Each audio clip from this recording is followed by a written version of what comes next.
For decades, genomics has been framed almost exclusively through the lens of medicine, disease, diagnostics, and human health. But now, some of the most commercially significant genomic breakthroughs aren't happening in hospitals or traditional laboratories. They're happening in fields, greenhouses, supply chains, and global food systems. Welcome to Hidden Genomics, a series unpacking the business of genomics and the opportunities that are reshaping agriculture, consumer markets, and the bioeconomy. Today, we're starting with a fundamental inflection point: how we've finally learned to read the DNA, or biology, of fruits and vegetables, and why that capability is unlocking entirely new value for consumers, business leaders, and investors alike. We've been eating fruits and vegetables since the Garden of Eden. They feel ancient, biblical, as close to pure as food gets. An apple is an apple. A tomato is a tomato.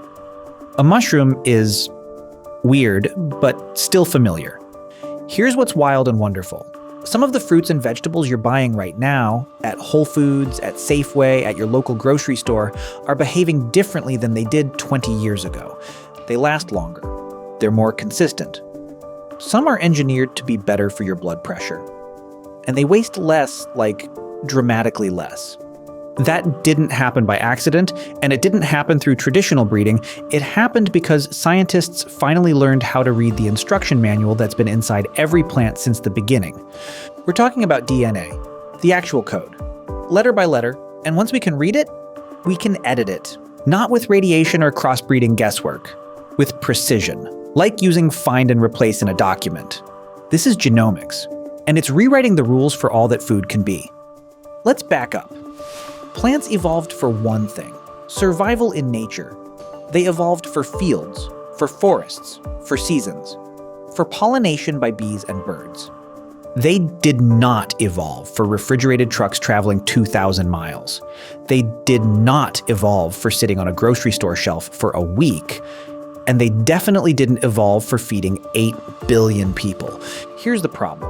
Once you pick a tomato, an apple, a head of lettuce, it doesn't stop being alive. It keeps running its biological program. Ripen, soften, break down. Attract microbes, decompose. At local scale, that's fine. Farmer picks it. You eat it 2 days later. Done. At global scale, that biology becomes expensive. 30 to 40% of fruits and vegetables are lost between farm and table, not because anyone screwed up, but because the plant kept running on its original timeline, a timeline designed for falling off a tree and rotting into soil, not surviving a cross-country supply chain. For decades, we tried to manage this downstream: cold storage, plastic packaging, chemical treatments to slow ripening, preservatives. Helpful, but limited. Because the real problem was upstream. The instructions were already written inside the plant, and we couldn't read them until recently. The real shift began when we learned how to sequence DNA. In December 2000, scientists completed the first full plant genome sequence, a tiny mustard plant called Arabidopsis thaliana. This thing is about 6 inches tall, grows in cracks in pavement, totally unremarkable, but it became the Rosetta Stone for understanding all plants. Because for the first time, we could see, letter by letter, the 25,000 genes that control how a plant grows, flowers, ripens, responds to heat, drought, pests, you name it. It wasn't guesswork anymore. It was reading the manual, and this work was built directly upon the Human Genome Project. Once sequencing got faster and cheaper, plants followed. By the mid-2000s, researchers could answer questions that were impossible before. Which genes trigger browning? The enzyme-driven reaction that causes cut fruit to darken when exposed to oxygen. Which ones control ripening speed? Which help plants survive drought, frost, or pests? Genomics is the act of reading those instructions. Gene editing is how we make precise changes, more like editing a sentence than rewriting the book. And I'm not talking about the old-school GMO process, where you take a gene from a fish and stick it into a tomato. That's clunky. That's Frankensteining. This is different. Tools like CRISPR and TALENs act like molecular scissors. They let scientists make tiny, precise edits to a plant's existing DNA. You're not adding foreign genes. You're adjusting what's already there. Turn a gene up. Turn it down. Turn it off entirely. So where does this actually happen? It doesn't happen in the grocery store. It doesn't happen on the farm. It happens early, usually in a lab. Scientists work with individual plant cells grown in controlled conditions, often in Petri dishes or growth media. They use CRISPR or TALENs to make a targeted edit in those cells. From there, something surprising happens. Whole plants are regenerated from that single edited cell. Those plants grow normally. They flower. They produce seeds. And those seeds, carrying the edited trait, are what get planted in fields. By the time a crop is growing outdoors, the edit is already part of the plant's DNA. All of this happens upstream, while the plant is growing, long before it reaches a shelf. By the time a crop reaches your grocery store, the genetic change is baked in. The plant just is different now. It's not a chemical spray, it's not a preservative, it's biology, rewritten. Okay, so what's actually out there right now? Let's start with Arctic apples. These are non-browning apples. You slice them, they stay white for hours. No lemon juice, no preservatives. How? Scientists at Okanagan Specialty Fruits turned down the gene that produces polyphenol oxidase, the enzyme that causes browning. FDA approved them in 2015. They've been in grocery stores since 2017. Sliced apples, snack packs. You've probably eaten them. Next, gene-edited mustard greens from a company called Pairwise. These greens taste milder, less bitter, because scientists used CRISPR to reduce the compounds that make raw greens taste, well, like lawn clippings. They launched in May 2023, first in restaurants, then grocery stores. First CRISPR-edited food commercially available in North America. Here's what blows my mind about that. Pairwise didn't add anything. They just turned down the bitter genes that were already there.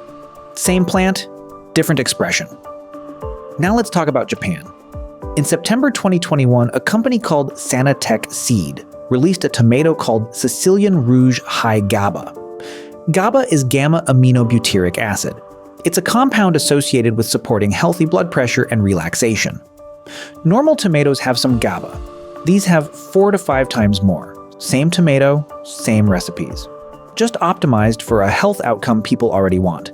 And get this, in Japan, you can buy the seedlings to grow these at home. They're marketing it as a functional food you grow in your backyard. Now, here's the reality check. You might be thinking, okay, so where's my gene-edited broccoli? My drought-resistant lettuce? Most of this is still in development. You may have heard of Penn State's non-browning mushrooms. Approved by USDA in 2016. Never commercialized. Yang filed the patent, proved the concept, but no company picked it up for mass production.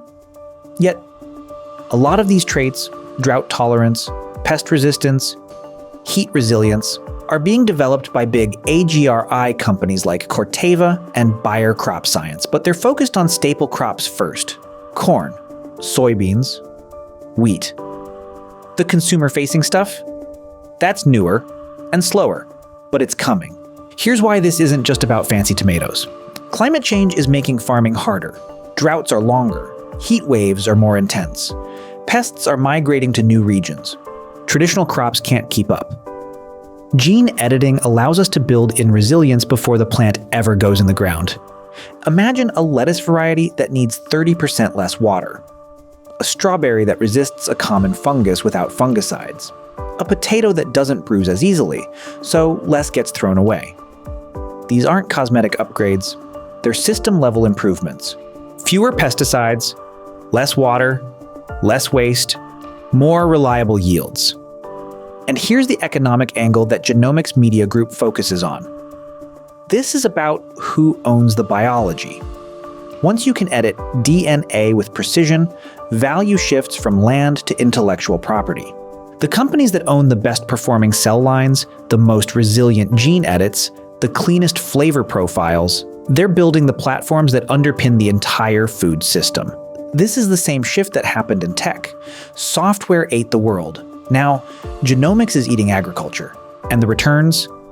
They don't go to the biggest farms. They go to the companies that own the code.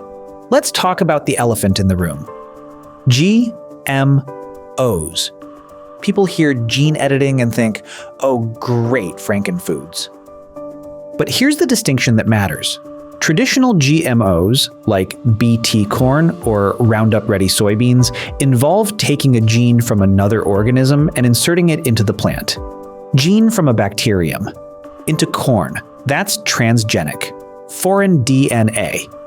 Gene editing with CRISPR, totally different. You're working with the plant's existing genetic material. You're not adding anything foreign.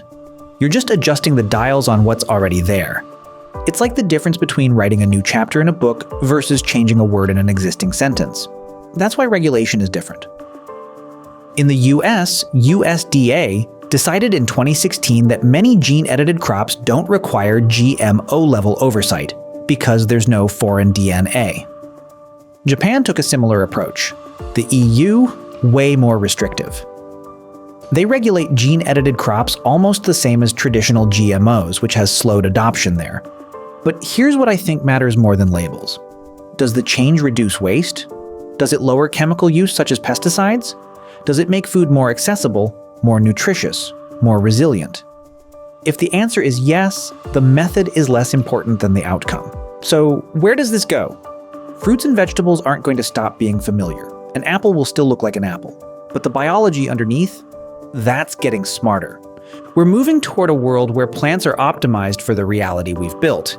Global supply chains, climate volatility, 8 billion people who need to eat.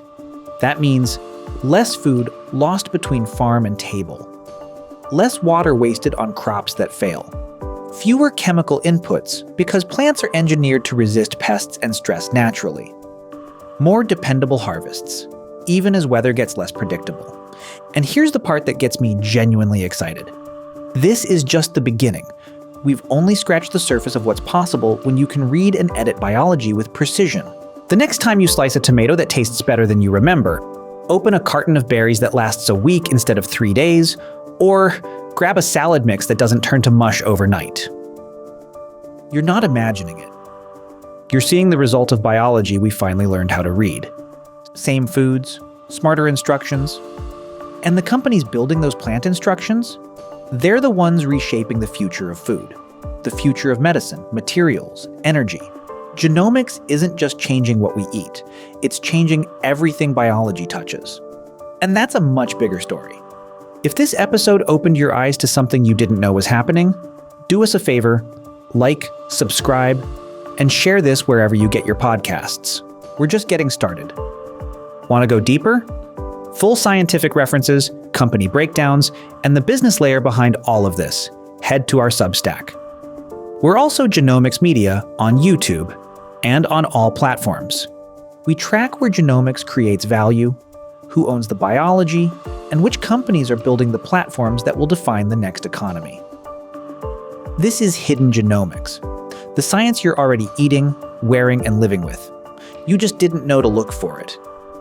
Until now.